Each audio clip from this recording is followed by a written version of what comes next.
Hi ಗೆಳೆಯರೆ, ಎಲ್ಲರಿಗೂ ನಮಸ್ಕಾರ.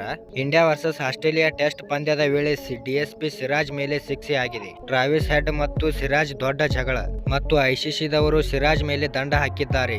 ಹಾಗಾದರೆ ಸುದ್ದಿಯ ಸಂಪೂರ್ಣ ಮಾಹಿತಿ ಏನು? ಹೀಗೆ ಇದರೆಲ್ಲದರ ಬಗ್ಗೆ ಹೇಳುತ್ತೇನೆ. ವಿಡಿಯೋ ಸಂಪೂರ್ಣವಾಗಿ ನೋಡಿ. ಅದಕ್ಕೂ ಮುನ್ನ ನೀವು ಟೀಮ್ ಇಂಡಿಯಾದ ಅಭಿಮಾನಿಗಳಾಗಿದ್ದರೆ ಈ ವಿಡಿಯೋಕ್ಕೊಂದು ಲೈಕ್ ಮಾಡಿ ಮತ್ತು ಇಂಥ ಹೊಸ ಅಪ್ಡೇಟ್ಗಳಿಗಾಗಿ ನಮ್ಮ ಚಾನಲ್ ಅನ್ನು ಸಬ್ಸ್ಕ್ರೈಬ್ ಮಾಡಿ. ಬರ್ರಿ ಮತ್ತು ವಿಡಿಯೋ ಸ್ಟಾರ್ಟ್ ಮಾಡೋಣ.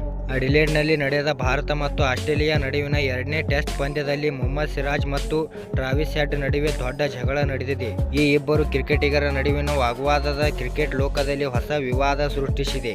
ಆಸ್ಟ್ರೇಲಿಯಾದ ಮೊದಲ ಇನ್ನಿಂಗ್ಸ್ನಲ್ಲಿ ಮೊಹಮ್ಮದ್ ಸಿರಾಜ್ ಟ್ರಾವಿಸ್ ಹೆಡ್ ಅವರನ್ನು ಬೋಲ್ಡ್ ಮಾಡಿದಾಗ ಈ ಘಟನೆ ಆಗಿದೆ. ಸಾಮಾನ್ಯವಾಗಿ ಕ್ರಿಕೆಟ್ ಪಂದ್ಯಗಳ ವೇಳೆ ಇಂತಹ ಘಟನೆಗಳು ನಡೆಯುತ್ತವೆ, ಆದರೆ ಈ ಬಾರಿ ಈ ವಿಷಯವನ್ನು ಸ್ವಲ್ಪ ಗಂಭೀರವಾಗಿ ಪರಿಗಣಿಸಲಾಗಿದೆ.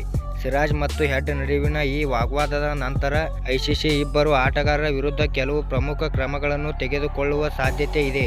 ಆಟದ ಸ್ಫೂರ್ತಿಗೆ ಧಕ್ಕೆಯಾಗದಂತೆ ನೋಡಿಕೊಳ್ಳುವ ಐಸಿಸಿ ಸಾಮಾನ್ಯ ಇಂತಹ ಘಟನೆಗಳನ್ನು ತನಿಖೆ ಮಾಡುತ್ತದೆ. ಮೊಹಮ್ಮದ್ ಸಿರಾಜ್ ಅವರ 82ನೇ ಓವರ್ನಲ್ಲಿ ಆಸ್ಟ್ರೇಲಿಯಾದ ಬ್ಯಾಟ್ಸ್ಮನ್ ಟ್ರಾವಿಸ್ ಹೆಡ್ ಅವರನ್ನು ಅತ್ಯುತ್ತಮ ಯಾರ್ಕರ್ನೊಂದಿಗೆ ಬೋಲ್ಡ್ ಮಾಡಿದರು.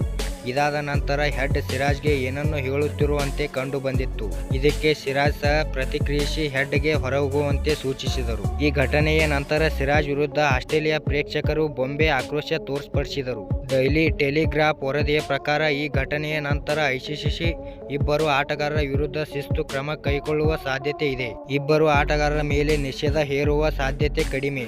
ಇಬ್ಬರಿಗೂ ಎಚ್ಚರಿಕೆ ನೀಡುವ ಮೂಲಕ ಐಸಿಸಿ ಸಮಸ್ಯೆಯನ್ನು ಬಗೆಹರಿಸಬಹುದು ಎಂದು ಹೇಳಲಾಗುತ್ತಿದೆ.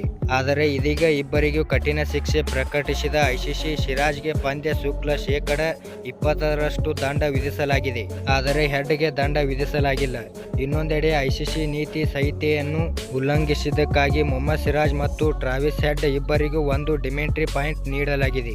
ಧನ್ಯವಾದಗಳು. ಇಲ್ಲಿವರೆಗೆ ವಿಡಿಯೋ ನೋಡಿದ್ದಕ್ಕೆ. ವಿಡಿಯೋ ಹೇಗೆ ಆಗಿದೆ ಎಂದು ಕಮೆಂಟ್ ಮಾಡಿ ಮತ್ತು ಇಂಥ ಹೊಸ ಅಪ್ಡೇಟ್ಗಳಿಗಾಗಿ ನಮ್ಮ ಚಾನಲ್ ಅನ್ನು ಸಬ್ಸ್ಕ್ರೈಬ್ ಮಾಡಿ ಮತ್ತು ಹಂಗೆ ನಿಮ್ಮ ದೋಸ್ತರಿಗೆ ವಿಡಿಯೋ ಶೇರ್ ಮಾಡಿ.